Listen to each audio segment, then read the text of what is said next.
Hello, in front of me I've got iPhone 17. In this video I'll show you how to create and use live stickers.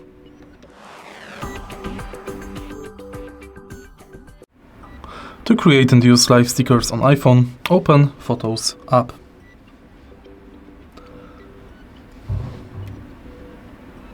Now, select photo and tap and hold the subject of photo or live photo to select it.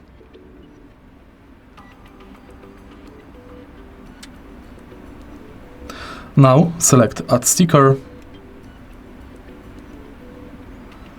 and it's done. In the end, you can add effect for the sticker.